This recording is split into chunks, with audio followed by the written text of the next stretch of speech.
સૌપ્રથમ વાત કરીએ આગની ઘટનાને લઈને તો બનાસકાંઠાના ડીસા જીઆઈડીસી પાસે ફટાકડાના ગોડાઉનમાં આગ લાગી છે। આ આગમાં એક વ્યક્તિનું મોત થયું છે।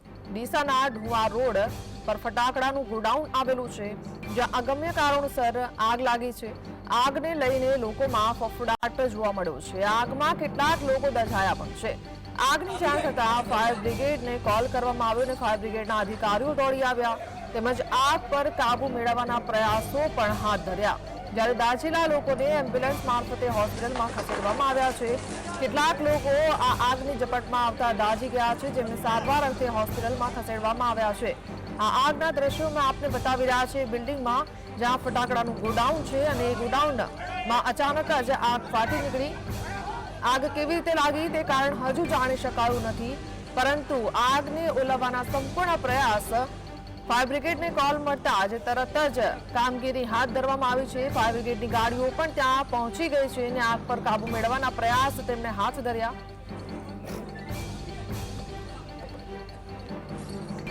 તો ઘટના સ્થળ ઉપર ઉપસ્થિત છે સંવાદદાતા ધ્રુવ।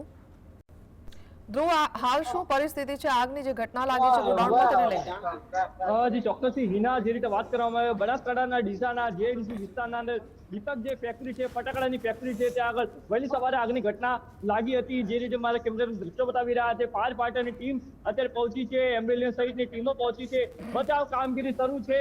ફાયર બ્રિગેડની જે ટીમ છે ત્યાં પાણીનો મારો ચલાવી રહી છે, કોઈ પણ રીતે આગ પર કાબુ મેળવવાનો પ્રયાસો ચાલી રહ્યા છે। જે રીતે ફટાકડાની ફેક્ટરીમાં આગ લાગી હતી તેમાં 2 થી 3 લોકોના મોતનું અનુમાન સામે આવી રહ્યું છે। જોકે મજૂરો ત્યાં આગળ કામ કરતા હતા। વહેલી સવારે અગમ્ય કારણોસર ક્યાંક એવું માનવામાં આવી રહ્યું છે કે શોર્ટ સર્કિટના કારણે આગ લાગી હોવાનું સામે આવી રહ્યું છે। શું હતો સમગ્ર ઘટનાક્રમ તે પણ આપણે જાણવાનો પ્રયત્ન કરીશું। શું હતો વહેલી સવારે, કઈ રીતે આગ લાગી હતી અને શું બનાવ છે? 9:40 આજુબાજુ 9:40 આજુબાજુ એકદમ ધડામભેર અવાજ આવ્યો। એ અવાજ આવતાનાથી હું અહીંયા તો કોઈ નહોતું, પણ હું ધુઆ અવાજ ઓગળીને મારે દિશા કામ હતું, કામ હતી નીકળ્યો તો ધુવારો નીકળતા મેં ડાયરેક્ટ 108ને જાણ કરી, એમ્બ્યુલન્સને જાણ કરી અને ફાયર બ્રિગેડને જાણ કરી। આની અંદર લોકો લગભગ 6 થી 7 તો મરી ગયા છે।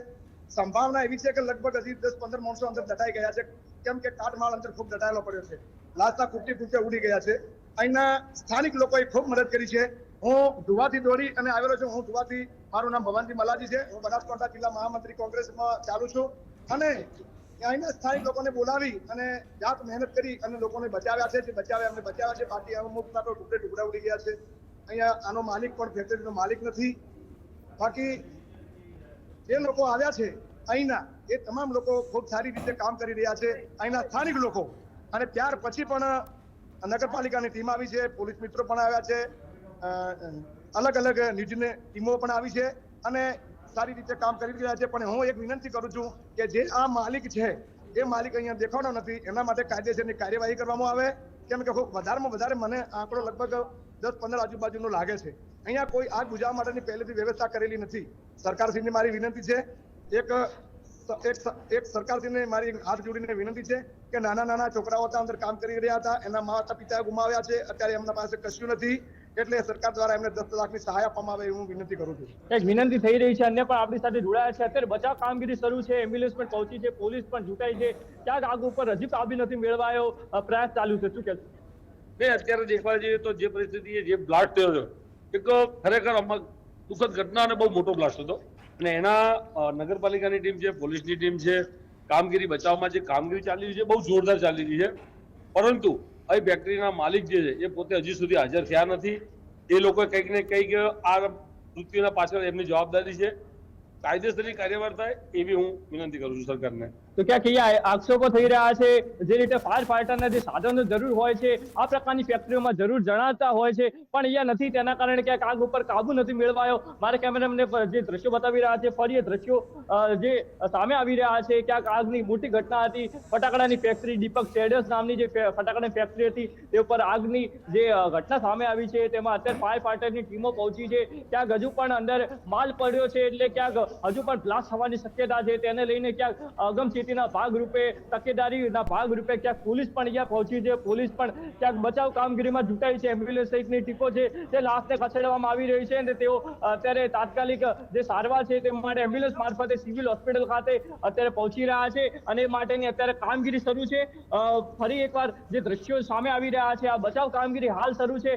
એમ્બ્યુલન્સના મારફતે જે લોકો દાઝી ગયા છે અથવા તો જે લોકો મૃત્યુ પામી ચૂક્યા છે તેઓને અત્યારે સિવિલ હોસ્પિટલ ખાતે ખસેડવામાં આવી રહ્યા છે. સમગ્ર જે ઘટના છે, ફટાકડાની ફેક્ટરીમાં આગ લાગી હતી અને તેના કારણે ફટાકડાની ફેક્ટરીમાં આગ લાગી હતી, તેના કારણે સમગ્ર ઘટના બની હતી અને આ ઘટના મામલે હાલ તો જે રીતે મૃતકો છે તેઓને એમ્બ્યુલન્સ મારફતે પીએમ ખાતે ખસેડવામાં આવી રહ્યા છે, સિવિલ ખાતે ખસેડવામાં આવી રહ્યા છે.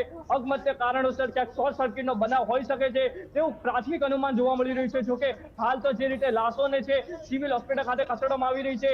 જે લોકો દાઝ્યા છે, સંપૂર્ણપણે દાઝ્યા છે, તેનો આંક વધુ છે. ક્યાંક 10 થી 15 લોકો દાઝ્યા હોવાનું અનુમાન લગાવવામાં આવી રહ્યું છે અને તેના પગલે અત્યારે લોકો છે તે ભાડે ટોળા ઉમટી પડ્યા છે. લોકો પણ જે રીતે ઘટનાની જાણ થઈ હતી, લોકો પણ વહેલી સવારે પહોંચી ગયા છે. જે રીતે અત્યારે બચાવ કામગીરી શરૂ છે અને સિવિલ ખાતે અત્યારે જે મૃતકો છે તેઓને લઈ જવામાં આવી રહ્યા છે. ક્યાંક દાઝેલા લોકોને પણ સિવિલ ખાતે ખસેડવામાં આવી રહ્યા છે. બચાવ કામગીરી હાલ શરૂ છે અને આ મૃત્યુઆંક ક્યાંક વધવાની શક્યતા છે, કારણ કે ફટાકડાની ફેક્ટરી જે રીતે આગ લાગી હતી, મોટો બ્લાસ્ટ થયો હતો અને આ વિસ્તારના લોકોમાં પણ ક્યાંક દૂર દૂરથી એ બ્લાસ્ટનો અવાજ સંભળાયો હતો. એટલે કહી શકાય છે કે હાલ તો બચાવ કામગીરી શરૂ છે અને ક્યાંક મૃત્યુઆંક વધવાની શક્યતા છે. જીના જી બિલકુલ ધ્રુવ, સમગ્ર માહિતી સાથે જોડા બદલ આપનો આભાર. તો ડીસામાં ફટાકડાના ગોડાઉનમાં અચાનક જ આગ ફાટી નીકળી છે. આગનું કારણ હજુ સુધી સામે આવ્યું નથી, પરંતુ ફાયર બ્રિગેડની ગાડીઓ ત્યાં પહોંચી ગઈ છે અને આગ પર કાબુ મેળવવાના સતત પ્રયાસ ચાલુ છે. જોકે હજુ સુધી આગ પર કાબુ મેળવાયો નથી. કેટલાક લોકો ઘાયલ છે. મારા સંવાદદાતાએ જણાવ્યા પ્રમાણે 10 થી 15 લોકો ઘાયલ થયા છે, જેમની સારવાર ચાલી રહી છે. કેટલાક સવાલો થઈ રહ્યા છે આ ઘટનાને લઈને. કયા કારણોસર આગ લાગી તે હજુ જાણી શકાયું નથી. આગ લાગવાનું મુખ્ય કારણ હજુ સુધી સામે આવ્યું નથી. ફાયર સેફટીના નિયમોનું શું પાલન થયું હતું કે નહીં તે પણ એક સવાલ અહીંયા થઈ રહ્યો છે. જવાબદાર તત્વો સામે કડક કાર્યવાહી કરવામાં આવશે કે નહીં, જે તપાસ બાદ ખબર પડશે. મોત પાછળ જવાબદાર કોણ છે,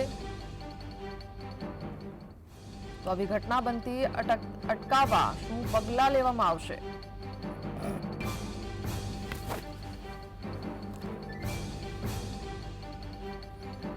તો અનેક સવાલ આ ઘટનાને લઈને થઈ રહ્યા છે, કારણ કે વારંવાર આવી ઘટનાઓ બનતી રહે છે. ફટાકડાના ગોડાઉનમાં ફરી એકવાર આગ લાગવાનો બનાવ બન્યો છે. હજુ સુધી આ આગ લાગવાનું કારણ સામે આવ્યું નથી, ત્યારે એ તપાસ બાદ સામે આવશે કે આગ કયા કારણોસર લાગી. હાલ તો આગને કાબૂમાં લેવાના સતત પ્રયાસો ચાલુ છે. ફાયર બ્રિગેડની ગાડીઓ ત્યાં પહોંચી ગઈ છે અને આગ પર કાબુ મેળવવાના પ્રયાસ થઈ રહ્યા છે. જોકે આ ઘટનામાં કેટલાક લોકો દાઝ્યા છે, ત્યારે તેમને સારવાર માટે ખસેડવામાં આવ્યા છે. તો એમએલએ પ્રવીણ માલી આપણી સાથે જોડાઈ ગયા છે. પ્રવીણભાઈ, આપનું સ્વાગત છે. સૌથી પહેલા તો આ ઘટના બની તેને લઈને શું કહેશો?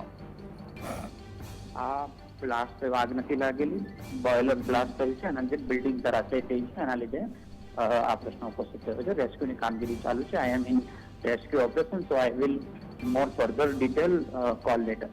Thank you. જી સર, પરંતુ બીજો સવાલ પૂછતા પહેલા જ એમને ફોન કાપી નાખ્યો છે, કારણ કે આ ઘટનાને લઈને કદાચ જવાબ આપવા માટે અત્યારે તૈયાર નહીં હોય. પણ સવાલ તો સવાલની જગ્યાએ જ છે, કારણ કે હજુ પણ આ ઘટનાને લઈને અનેક સવાલ થઈ રહ્યા છે. ફટાકડાની ફેક્ટરી છે, ફટાકડાની ફેક્ટરી હોય ત્યાં અમુક ફાયરના જે સાધનો હોય છે તેને રાખવા જરૂરી બનતા હોય છે, કારણ કે ફટાકડાની ફેક્ટરીમાં આપણે જોઈએ છીએ તેમ અનેકવાર આવી ઘટનાઓ બની ચૂકી છે આગ લાગવાની, અને ઘણું નુકસાનની સાથે લોકોના જીવ પણ ગયા છે. ફરી એકવાર એવી જ ઘટના બની છે જ્યાં અનેક લોકોના જીવ ગયા છે, અનેક લોકો ઘાયલ થયા છે. ઘાયલોની સંખ્યા 10 થી 15નો આંકડો અત્યારે સામે આવ્યો છે અને 2 થી 3 ના મૃત્યુ થયા હોવાની પણ વાત સામે આવી છે.